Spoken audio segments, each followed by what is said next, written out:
ক্রমে জমে উঠেছে পূর্ব ত্রিপুরা লোকসভা আসনের নির্বাচনী প্রচার। রবিবার আমবাসায় নির্বাচনী জনসভা করল ইন্ডি জোট। প্রধান বক্তা হিসেবে উপস্থিত ছিলেন প্রাক্তন মুখ্যমন্ত্রী তথা সিপিএম পলিট ব্যুরো সদস্য মানিক সরকার, জিএমপি নেতা রাধাচরণ দেববর্মা, পূর্ব আসনের ইন্ডি জোটের সিপিএম প্রার্থী রাজেন্দ্র রিয়াং সহ আরও অনেকে। গণতন্ত্র পুনরুদ্ধার করতে হবে। নাগরিক স্বাধীনতা যা হরণ করা হয়েছে, কথা বলবার অধিকার, সমালোচনা করবার অধিকার,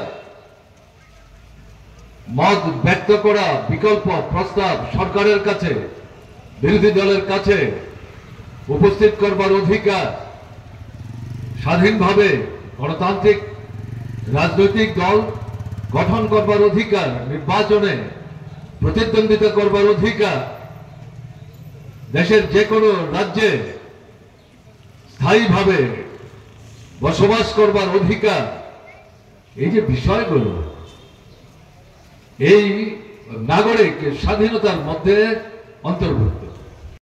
কিন্তু এবারের যে নির্বাচন, ৭৭-এর নির্বাচনকে বাদ দিলে পর এটা একটা ভিন্ন ধরনের গুরুত্ব, তাৎপর্য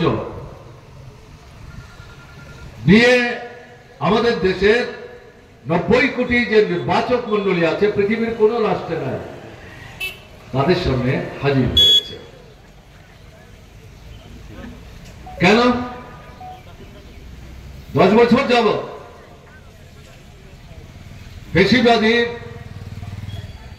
সাম্প্রদায়িক দৃষ্টিভঙ্গির অনুসারে রাষ্ট্রীয় স্বয়ংসেবক সংঘ, যাদেরকে আমরা আরএসএস বলি,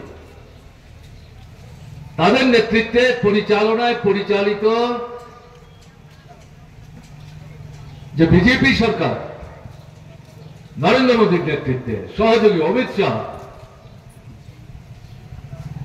চালাচ্ছেন, তাতে আমাদের দেশের অর্থনীতি থেকে শুরু করে গণতন্ত্র, ধর্মনিরপেক্ষতা, যুক্তরাষ্ট্রীয় ব্যবস্থা, সমস্ত জিনিসের উপর আক্রমণ একের পর এক সংগঠিত করে চলে।